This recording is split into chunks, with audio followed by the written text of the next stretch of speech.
23শে March 2026 Bakreshwar Birbhum বাবা বক্রেশ্বরের মন্দির। জয় বাবা শম্ভু।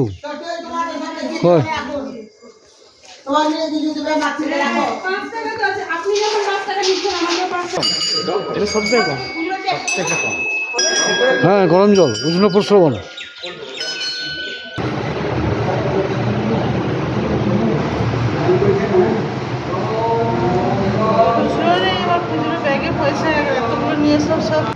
আমরা আগে বলি তো একদিন নিচে দিকে খুব ভালো করে কারণ তো দেখতে পাচ্ছেন নিচে উনি হলেন বাবা বক্রেশ্বর মহাদেব আর এই নিজের ভক্ত।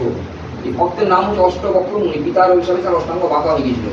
এই মুনি যখন মাতৃ গর্ভে ছিল মায়ের পেটে, তখন তার বাবা যজ্ঞ করছে পুজো করছে। সেই সময় অষ্টবক্র মুনি মায়ের পেট থেকে তার বাবার পুজোতে ভুল ধরেছিল যে বাবা পিতা পুজো ভুল পাঠ করছো, তুমি বন্ধ করো। তখন তার পিতার আগে বলতে থাকে অভিশাপ দেয়। সেই অভিশাপে তার অষ্টাঙ্গ বাঁকা হয়ে যায় জন্মের পর। হ্যাঁ, সেই মুনি আস্তে আস্তে যখন বড় হয় মহাদেবের আদেশ পেয়ে এখানে তপস্যা করেছিলেন। মহাদেব সন্তুষ্ট ভক্তকে বড় করেছেন, ভগবান নিচে আছেন। এখানে ভক্ত বড় ভগবান ছিল, যার জন্য ধামে বাবাকে স্পর্শ করা যায়, ছোঁয়া যায়, খাওয়া দাওয়া কোনো বাধা নেই। আর পাশে হলো মায়ের মহাপীঠ, মায়ের ত্রিনয়ন পুজো, দেবী দুর্গার 51 পুজো শক্তিপীঠ। এই দুটো মন্দির, এই দুই মন্দিরের ভোগ প্রসাদ পাওয়া যায়।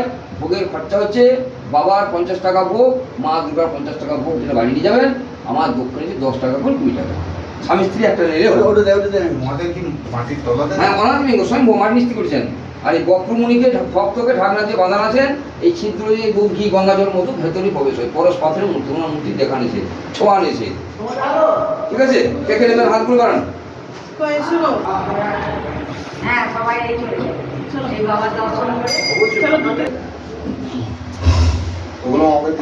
বাবা বক্রেশ্বর, জয় বাবা বক্রেশ্বর, জয় বাবা বক্রেশ্বর, জয় বাবা বক্রেশ্বর, জয় বক্রেশ্বর।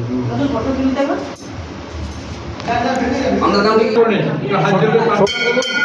বলুন সর্বমঙ্গল মঙ্গলে শিবে সর্বার্থম স্বাদিকে শরণ্যে ত্রম্বকে গৌরী নারায়ণী নমস্তুতে। মায়ের চরণ ছুঁয়ে নিন।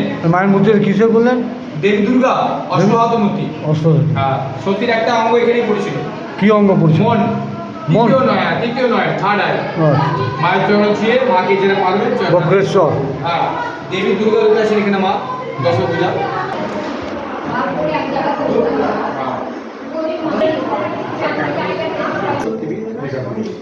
মহাদেব মহাযোগী মহেশ্বর সর্বভাব ভগবান প্রাঙ্গ সেই মিলে ভালো লাগছে।